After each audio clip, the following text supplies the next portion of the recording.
to Let's Get Growing. It's Jo here, the educational gardener at Bulwell Forest Garden, and we're in August. Yeah, it's August, believe it or not, and you wouldn't really know it. It's a lot cooler than usual. It's still quite wet, but you know, the cucumbers are going crazy, the beans are forming, the sunflowers are flowering, doing their stuff, so yeah, it's all good. So let's move on to this week's pack. So let's get growing.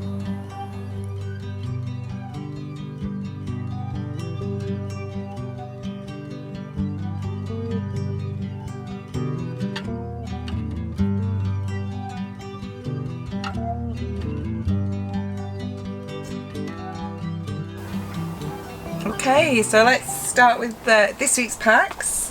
So you should have 2 packets of seeds this week. So we're continuing on to plant biannuals, so plants that grow in 2 years. So we're going to start them off now for flowering next year. So you should have in your packs a packet of Sweet William seeds. So I'm going to put mine, I've got like a fruit punnet with holes in the bottom. I've got some peat-free compost. So I'm going to put my compost in. Bit more, and then I'm gonna just get a pinch of seeds, and these are some seeds we collected from our Sweet Williams in the garden, and then I'm just going to broadcast them, which is just to scatter them randomly. Well, I try and scatter them quite thinly, then I won't have so many to prick out. So that's enough. And they're quite small seeds, you can't really see them, they're quite dark, and I'm just going to cover them up finely, press them down. And I've got a label somewhere. Venetian blinds come in very handy. And that's the Sweet Williams done. And then your next packet of seeds, we're going to try and grow some spinach this time. I never really have a lot of luck with spinach because the slugs tend to like it, but I thought we'd have a go. So I'm going to reuse, if I can lift it, my pot that I grew my Charlotte potatoes in. So the compost, it's our homegrown compost, and it still looks really good to me. So I might put a little bit of peat-free compost at the top just to keep the weeds at bay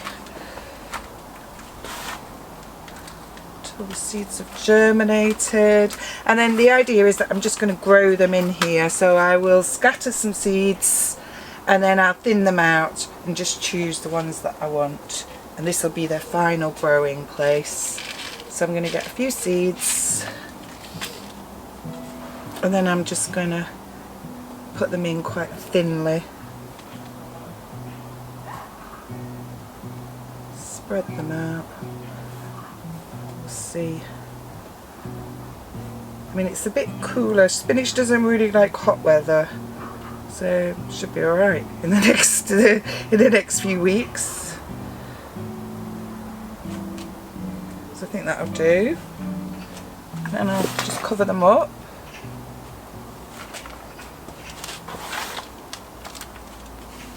And we'll see what happens with those. Labeling. This is going to be even heavier now.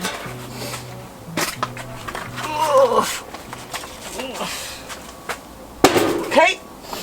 And then finally you should have a plant, and this one's clary sage. So clary sage is a biannual again, so it takes 2 years to grow, and this will flower next year. And we've got lots of clary sage in the garden. It's a really good plant for bees and for other wildlife, and it looks really pretty as well. It's got kind of quite the flowers have got quite a unusual sort of smell. It's got a medicinal value as well. So I'm going to put this into the next size up pot. It doesn't really need it at the moment, but they do grow quite quickly, so I thought if I put it in here now it'll probably do better. So that's this week's pack, and then we're just going to have a look at some plants from the last few weeks. So my kale plant, I think they were quite eaten by slugs, but I potted it on and it is starting to come back, and I'm just going to take off some of the eaten leaves and see what happens. I don't think there's any slugs in there. Okay. Okay, my French beans are starting to come up. They haven't all come up, so I'm just going to leave these till next time. My foxgloves are germinating.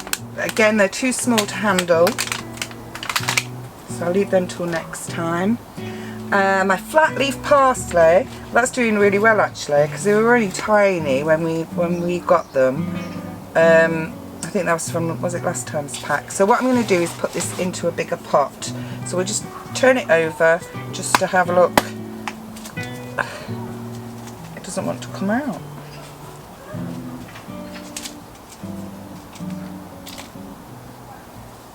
Yeah, I'm going to put that into a bigger pot, definitely. And it does grow quite quickly. And this is a good plant. Flatleaf parsley is a really good plant for the colder months because it's quite hardy. So it's good to have some greens in winter. Okay, so that's my flatleaf parsley. Now my campions, which we only sowed I think a few weeks ago, so they've all germinated, and these are actually big enough to handle now. They've got what's called their true leaves. So what I've done with these is I've started pricking them out into little modules individually. So I've filled it up with peat-free compost, and then I'm just going to show you. And if you've got a lot of seeds, the key trick to success is choosing the best ones and maybe sacrificing some of them. So I'm going to use a dibber, and these are really tiny, so they're quite fiddly. So I'm going to handle the plant with its leaves, and that's its root system there, so I'm going to try not to disturb that. I'm going to dib a hole in the middle of my little module, put the roots in, and then I'm just going to firm the compost back around it with my fingers. And I've just got these other 3 more to do, sorry. So same all over again. And it is quite fiddly to start with, but the more you do it, the more you practice it, the better you get at it. It's quite relaxing as well, I think. Just one more. These are really tiny.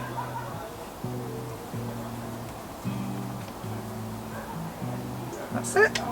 And then I just water them with a fine rose on the end of my watering can, so I don't flush them out because they're quite delicate.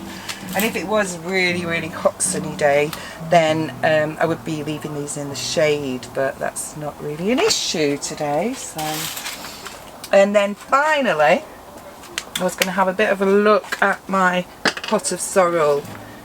Sorrel's quite deep rooted, and I think it's not very happy in this pot. Yeah, it's totally filled its pot there. In fact, it's starting to get a bit pot bound. So I've got a bigger pot here. So this has got our homemade compost and leaf mould in here, which I think will be fine for the sorrel. So what I'm going to do, because its roots are curling around here, is I'm just going to do what's called teasing out, and this will help it to establish into its new pot. And it can be quite rough, really. So I've taken the base off here, and then I think that's a little bit too much compost in there. Take a bit more out. That's better.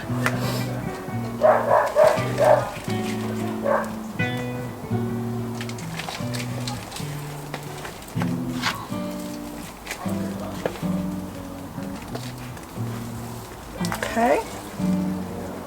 And then what you could do with something like this is if you take off some of the older leaves, maybe the ones that are a bit eaten, and that will stimulate a bit of new growth, and I think that'll pick up in a week or two. So we're going to move on now to have a little look at some of the plants that we've got outside from previous packs. So look at my gherkin plant. So I've just tied this one up because it had overgrown this little tripod that I put on before, and it's romping away, and it's got I think it's got about 4 little gherkins on it, so that's good. My courgette has got a few little fruits on it, so I'm going to harvest that one. The other one looks a little bit malformed, so I am actually going to cut that one off I probably won't eat that. It looks a bit hard. And that new one actually looks a bit malformed as well. So I'm going to cut that one off. Now both of these plants, what they're saying to me a little bit is that they need a feed. Their leaves are a little bit yellower coloured rather than green. So I think tomorrow I will be feeding them with a liquid feed. And finally, I'll just show you the spring onions, because I'm going to harvest some of these if I can get them out without breaking them. So yeah, spring onions in a pot. I'm really pleased with these. And you can just take them out, easier said than done, as and when you need them. So look at them, they're nice, aren't they? I don't think I've ever grown them in a pot before so successfully. Anyway, just got a little bunch for my tea. And just to end with my plant of the week, which is Equinox Retro, and it's a fantastic perennial plant. It's got these beautiful sort of thistle-like flowers, bluey purple colour, and bees love it, which is why I love it too. So thanks very much for watching, and happy growing. Remember, get in touch with any of your pictures. Thank you.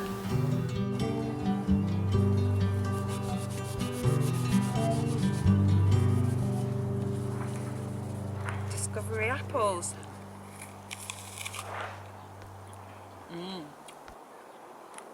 Very juicy.